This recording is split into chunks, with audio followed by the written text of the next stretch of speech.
산다는 것이 황홀하다라는 제목의 책을 다하라 요네코라는 일본 여성이 이 책을 썼습니다. 이 책을 읽어보면 본인이 18세 18살 사춘기 소녀 시절에 사춘기를 몹시 심하게 앓다가 그냥 열차에 뛰어들어 자살을 시도하는 그런 일이 있었던 모양입니다. 이 사고로 인해서 두 다리를 잃고 그리고 한 팔이 잘려져 나가고 그리고 남은 한 손도 손가락 3개만 남은 그런 1급 장애인이 되고 말았던 모양입니다. 그러나 정말 주님의 은혜로 그 비극적인 일이 있고 난 다음에 오히려 새로운 삶을 살게 되었다고 그렇게 간증을 합니다. 그 사고가 난 지 34년이 지난 지금은 52세로 두 자녀를 두었고 그리고 목사의 사모로 성실하게 살고 있다고 했습니다. 물론 이 책을 출간할 당시의 이야기입니다. 그녀가 쓴 이 자서전적인 책 가운데 보면 이런 내용의 글이 나옵니다. 나에게 남겨진 세 손가락, 오른손에 남은 3개의 손가락으로 내가 한 개의 감자 껍질을 벗기려고 했을 때의 일을 나는 지금도 잊을 수가 없습니다.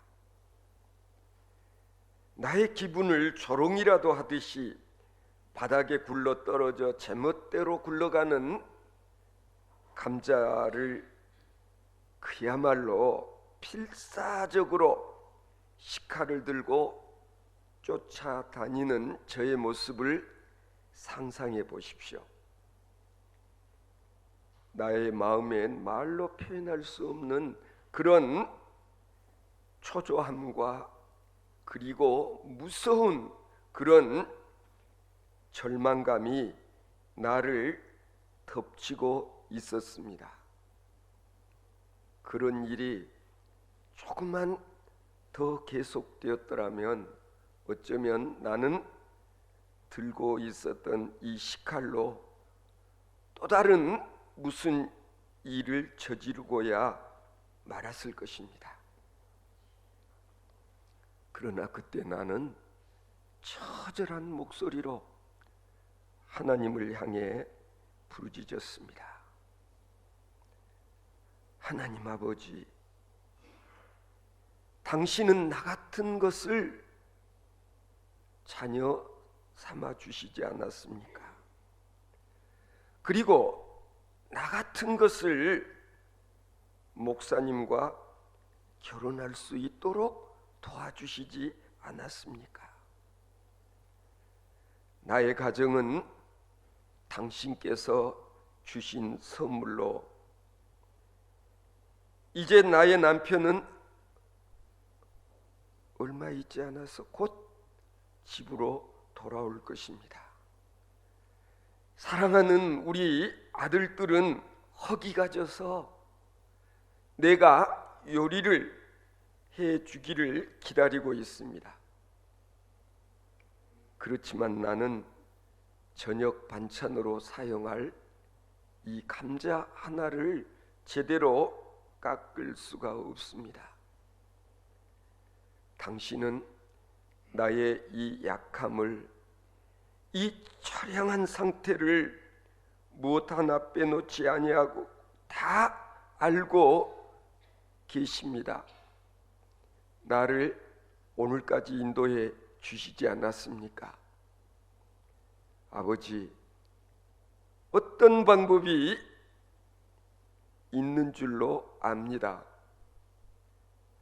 당신의 방법을 나에게 가르쳐 주시옵소서.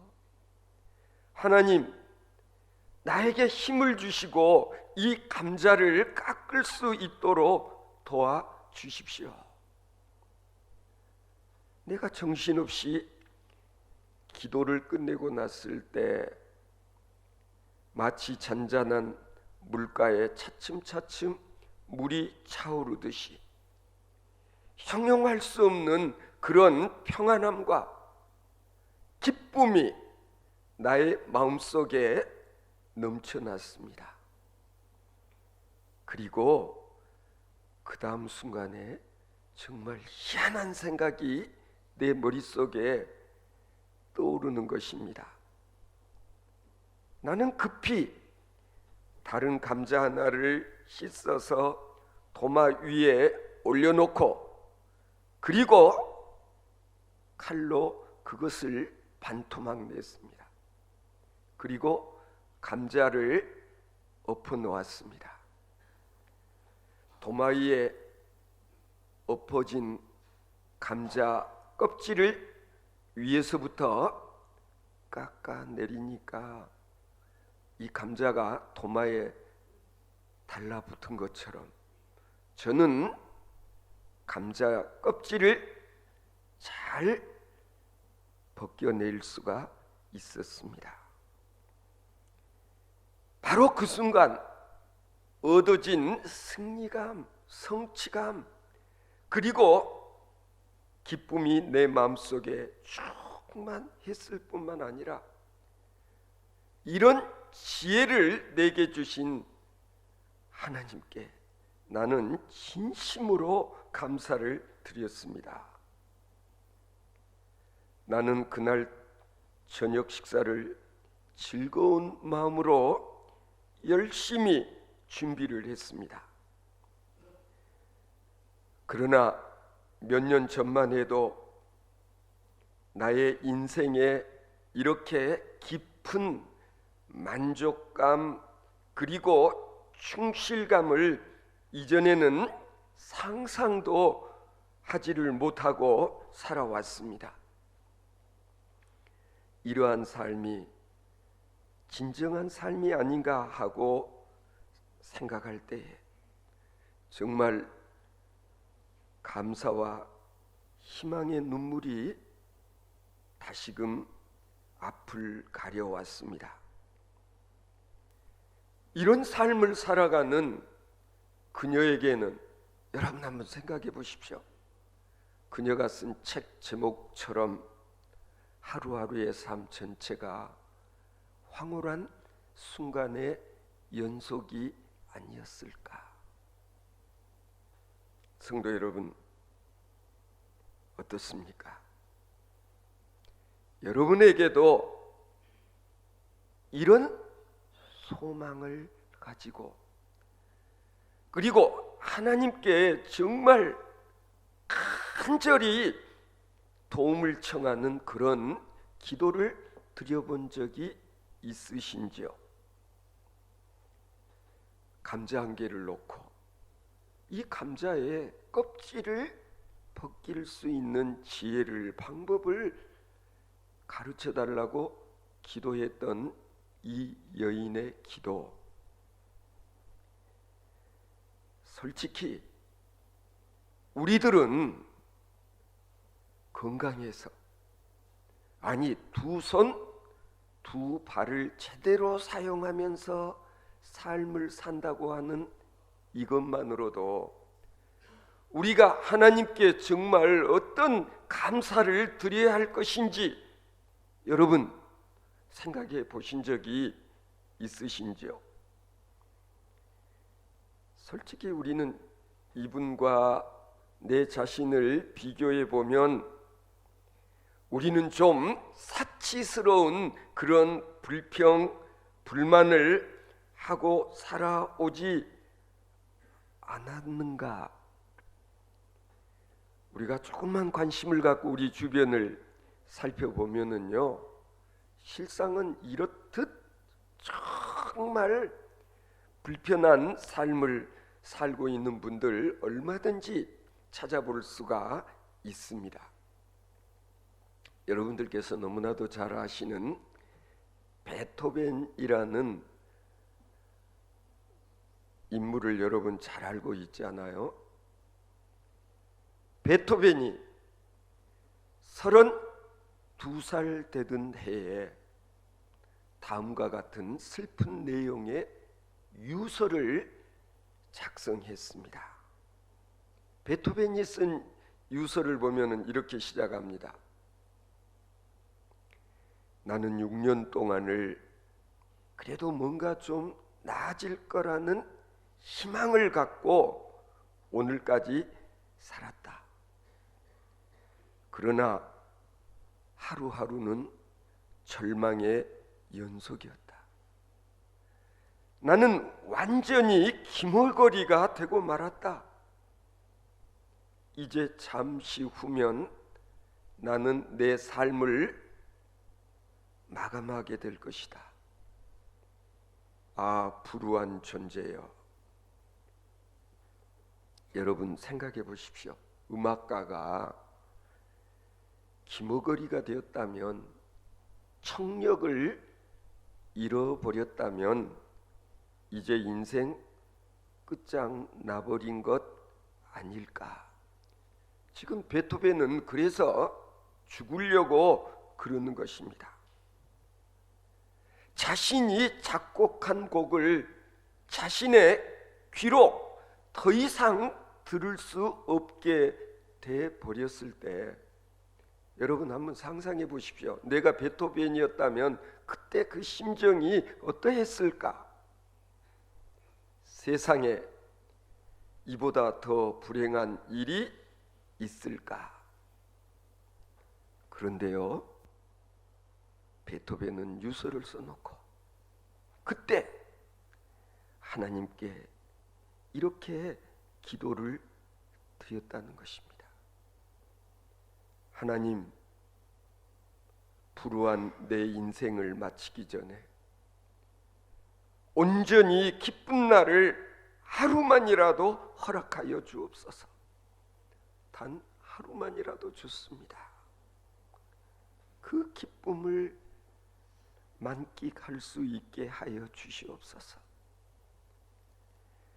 제가 작곡한 곡을 단 하루, 단 한 번만이라도 내 귀로 깨끗하게 들을 수 있고 난 다음에 내 생을 마감해도 저는 더 이상 바랄 것이 없을 것 같습니다.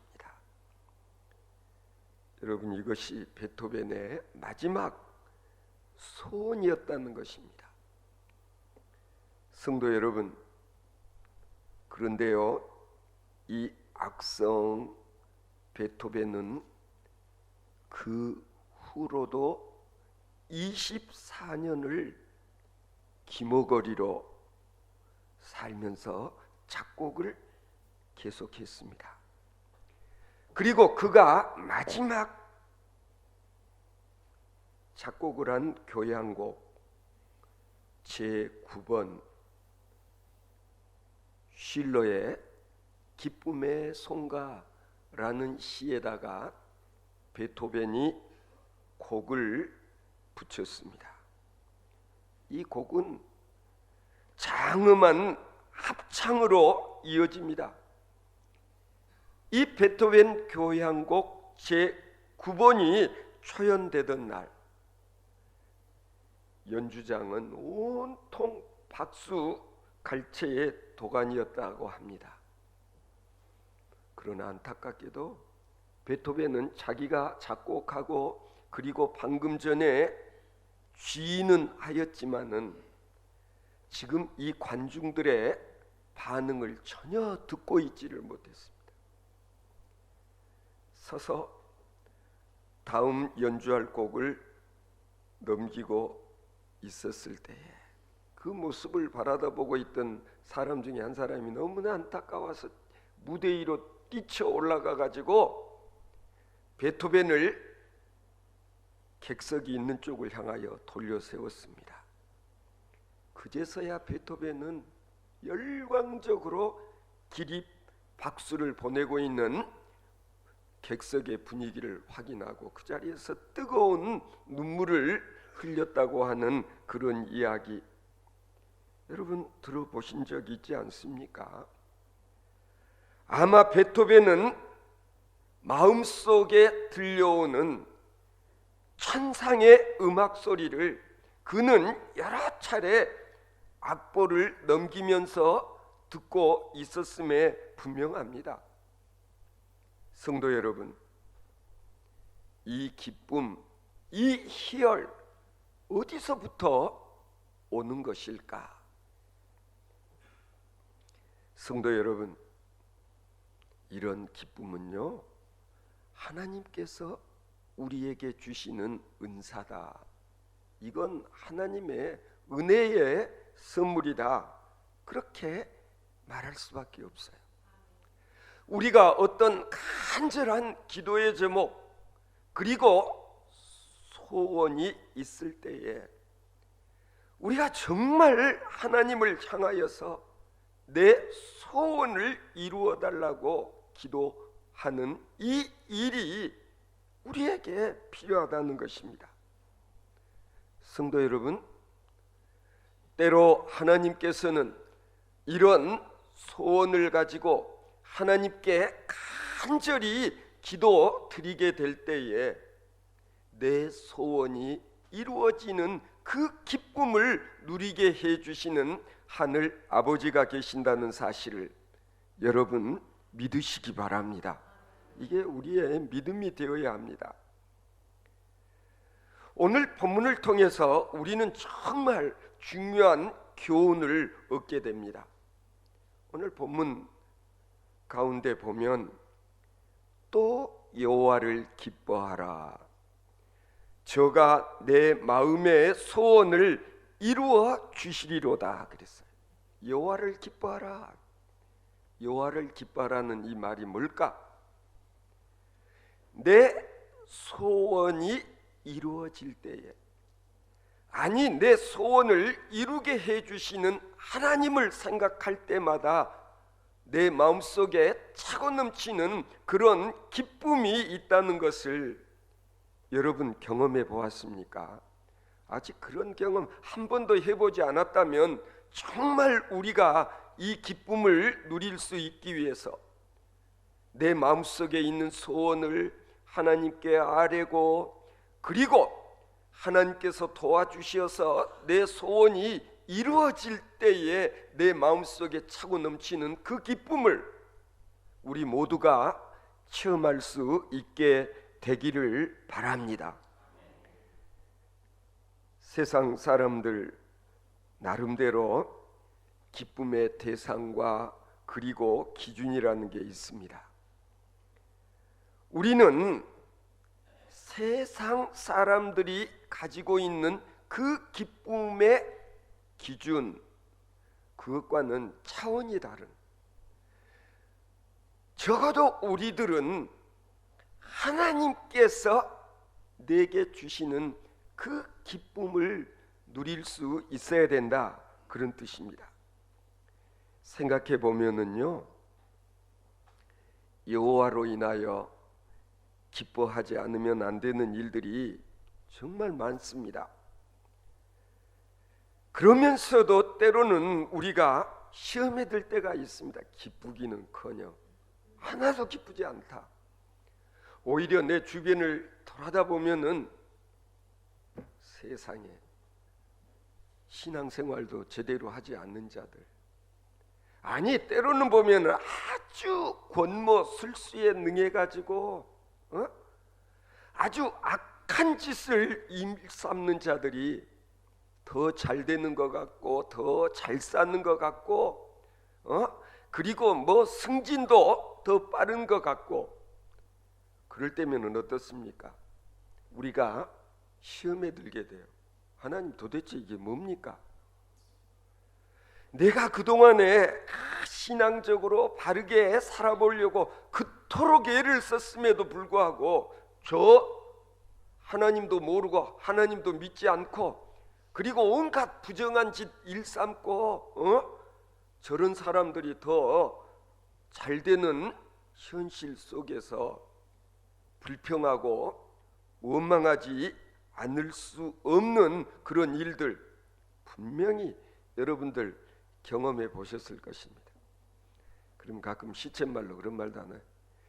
귀신이 저것들 잡아가지 않고 그렇잖아요.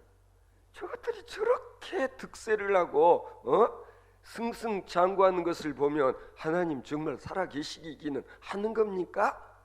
라는 시험에 우리가 빠지기 쉽습니다. 정말 이런 일들 때로는 속상하게 만듭니다. 성도 여러분, 그러나 오늘 본문 말씀을 통해서 우리에게 교훈하는 바가 있습니다. 그게 뭐냐?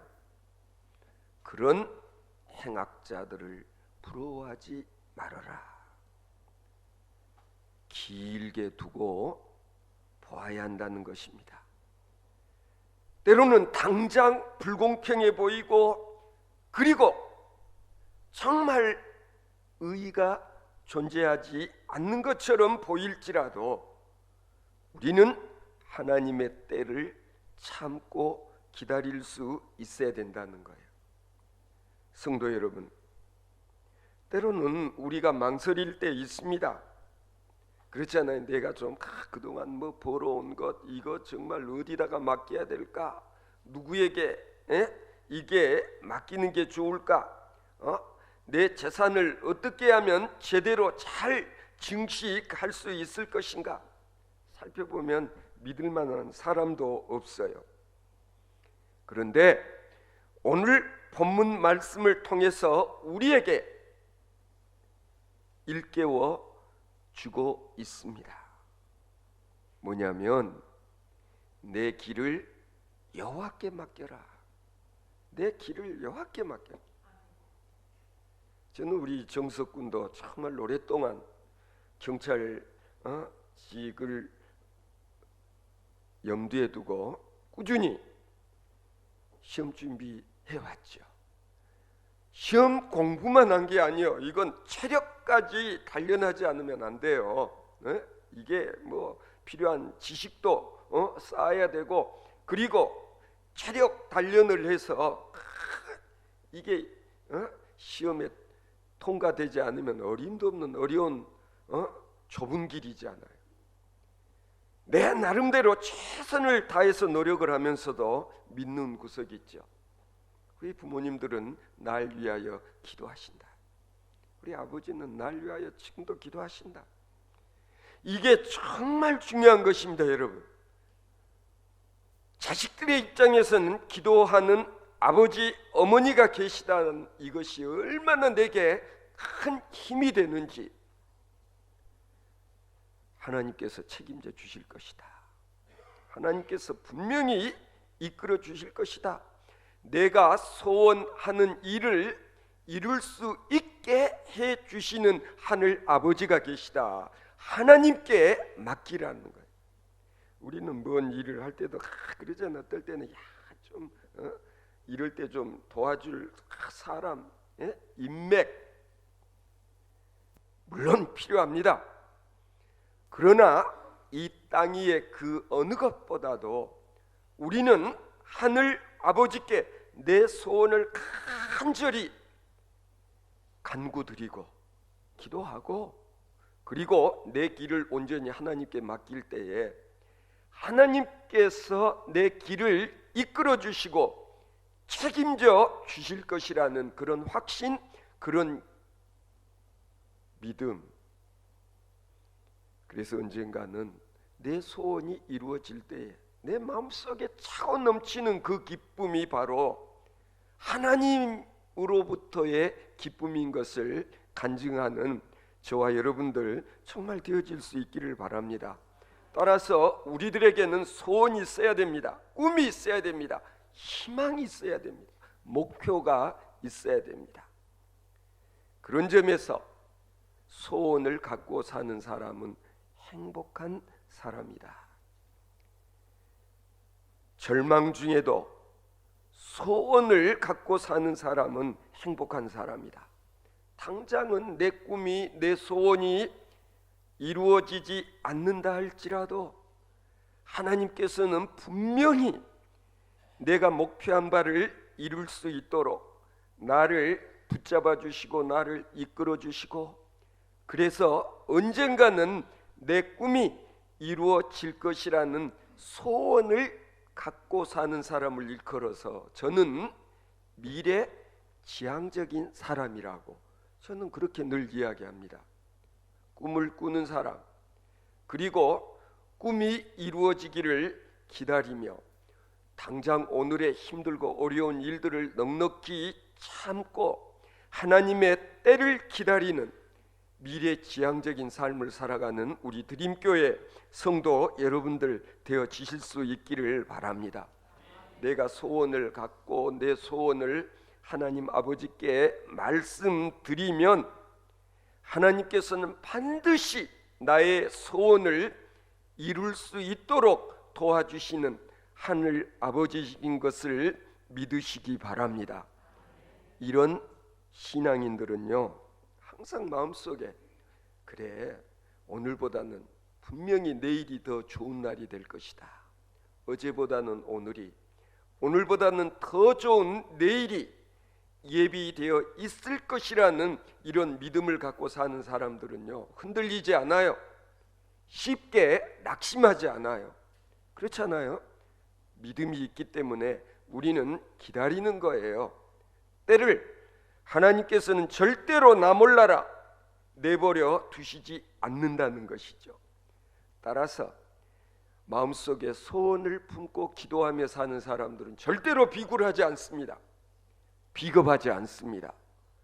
꿋꿋하게 용기를 가지고서 하나님이 내 안에 심어준 이 아름다운 꿈, 소원, 기도의 제목이 반드시 보람의 열매로 거두어질 날을 기다리며 묵묵히 미래를 향해 정진해 나가는 하나님의 사람들 되어지실 수 있기를 바랍니다. 우리가 성경을 보면 다니엘은 사방이 캄캄하게 막힌 암담한 상태에서, 아니 사자굴에 던져지지 않으면 안 되는 상황에서도 예루살렘을 향한 동쪽 문을 열어놓고 하루에 3번씩 무릎을 꿇어 하나님께 간절한 기도를 드렸습니다. 어떻게 됐어요? 하나님께서는 사자굴에서도 건져내 주셨고 풀무불이 이글거리는 불 속에도 천사가 그들을 지키고 보호해서 구원을 받았다고 기록되어 있지 않습니까? 사도 바울은 캄캄한 감옥 속에 갇혀 있으면서도 기도했고, 그리고 찬송을 부름으로 인해서 옥문이 열리는, 지진이 난 것처럼 흔들려 옥문이 열리고, 그리고 자유함을 누릴 수 있었다는 그런 기록이 성경에 기록되어 있지 않습니까? 성도 여러분, 이게 성경에만 기록되어 있는 얘기가 아니라 오늘 내 삶 가운데서도 내가 이런 체험을 하고 이런 간증을 하며 살아갈 수 있는 하나님의 사람들 되어지실 수 있기를 바랍니다. 성도 여러분, 오늘 여러분들의 현재의 형편과 처지가 어떠하다 할지라도 나는 내 마음속에 소원을 품고 기도의 제목을 가지고 하나님께 낱낱이 아뢰며, 그리고 내가 가고자 하는 길을 온전히 하나님께 맡겨 드리면 지각에 뛰어나신 하나님께서 여러분들의 모든 기도를 들으시고 그리고 하나씩 하나씩 다 이루어 주실 줄로 믿으시기 바랍니다.